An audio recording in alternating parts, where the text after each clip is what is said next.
দিনটা ছিল 31 ডিসেম্বর 2025, বছরের শেষ দিন। আর আগামীকাল হলো 2026-এর ফার্স্ট ডে। তাই ভাবলাম একটুখানি পরিষ্কার চাদর পাতা যাক, ঘরটাকে একটু পরিষ্কার করে নেওয়া যাক। যতই হোক বছরের প্রথম দিন আসতে চলেছে, একটুখানি পরিপাটি করা থাকলে দেখবে বেশ ভালো লাগে। আমাদের এখানে জানলায় না মসকিউটো নেট লাগানো থাকে, তো সেগুলো বেশ নোংরা হয়ে যায়।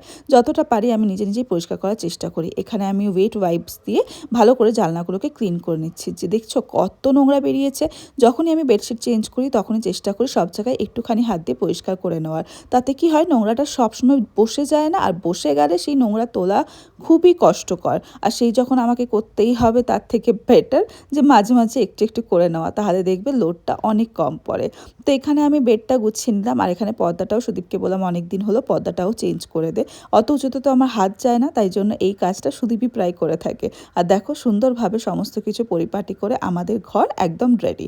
তো যতটা পারি দুজনে মিলে টুকটুক করে একটুখানি ঘরগুলোকে গুছিয়ে নিই, আমাদের বেশ ভালো লাগে। তারপর আজকে আমরা চলে গেছিলাম, আমাদের নেক্সট একটা পিকনিক আছে, তার জন্য একটু চেয়ারের দরকার ছিল। সেই জন্য গেছিলাম ফোল্ডিং চেয়ার কিনতে ডিক্যাথলন। এখানে এত রকমের ভ্যারাইটি আছে, আমাদের কাছে দুটো চেয়ার আছে কিন্তু দুটো না ছোট ছোট, তাই আমরা গেছিলাম একটু ব্যাক সাপোর্টওয়ালা চেয়ার নেওয়ার জন্য। বেশ সুন্দর ছিল, আমাদের তো খুব ভালো লেগেছিলো। 31st নাইট আমরা রাত্রেবেলায় আমি, সুদীপ, দেবাঞ্জন দাও এসেছিল, কারণ দেবাঞ্জন দাও ব্যাঙ্গালোরে একা ছিল, বাকি সবাই মোটামুটি বাড়ি গেছিলো।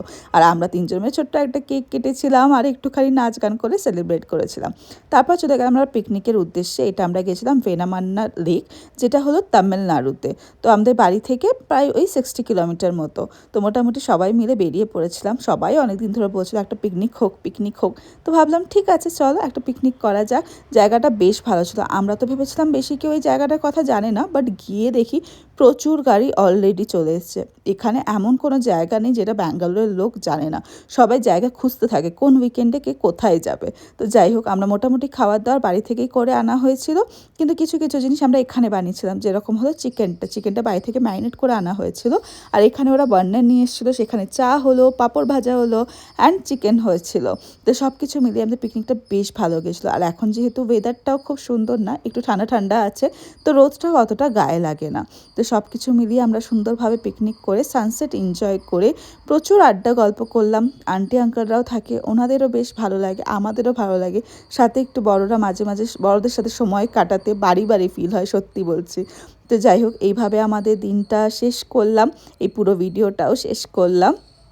খুব সুন্দর ছিল। যদি তোমরা ব্যাঙ্গালোরের পাশে কোনো ভালো পিকনিক স্পট খুঁজছো, তো ভেনামান্না লেক, যেটা তুমি গুগলে অতটা কিছু ইনস্টাগ্রামেও পাবে না, বাট হ্যাঁ ম্যাপে সার্চ করলে পেয়ে যাবে। এটা তামিলনাড়ুতে। তো সেখানে গিয়ে তোমরা একটা দিন সুন্দরভাবে কাটিয়ে আসতেই পারো। দিয়ে সানসেটকে বাই বাই করে চললাম আমরা বাড়ির পথে। আশা করি তোমাদের ভিডিওটা দেখতে ভালো লেগেছে।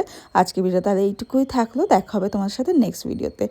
ভালো লেগে থাকলে প্লিজ ভিডিওটাকে লাইক করো, কমেন্ট করো।